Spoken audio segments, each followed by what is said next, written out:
નમસ્કાર, મારું નામ ચૌધરી ભાર્ગવી છે. હું ધોરણ 6 માં અભ્યાસ કરું છું. હું તમને શ્રી નવદીપ વિદ્યા મંદિર સ્કૂલમાં યોજાયેલ વાર્ષિક ઉત્સવ વિશે માહિતી આપીશ.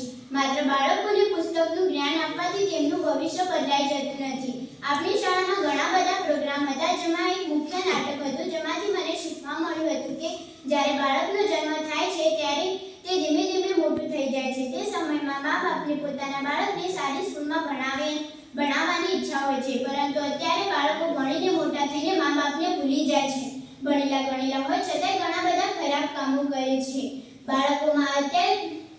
બાળકોમાં અત્યારે એકબીજાથી વધારે ગુણ આપતા ખરાબ ઘટનાઓ બનતી હોય છે. આ રીતે મા બાપને ચિંતા થવા લાગે છે. ત્યારે આ મુખ્ય નાટકમાં તેમને શ્રી નવદીપ વિદ્યા મંદિર સ્કૂલ મળે છે, જ્યાં શિક્ષણ સાથે સંસ્કાર અને સારા ગુણો આપવામાં આવે છે. બાળકો એકબીજાને મદદ કરે છે અને તેમના શિક્ષણમાં સારા ગુણો મળે છે. આવું નાટકમાં બતાવવામાં આવ્યું હતું. શિક્ષકો પણ એકબીજાને સંબોધનથી વાત કરે છે અને બાળક પણ એકબીજાને સંબોધનથી વાત કરે છે. અને મને બીજું શીખવા મળ્યું કે કોઈની મદદ કરવી એટલી મોટી વાત નથી, જેટલી પોતાની ખુશીથી જવાબદારી સમજીને મદદ કરવી.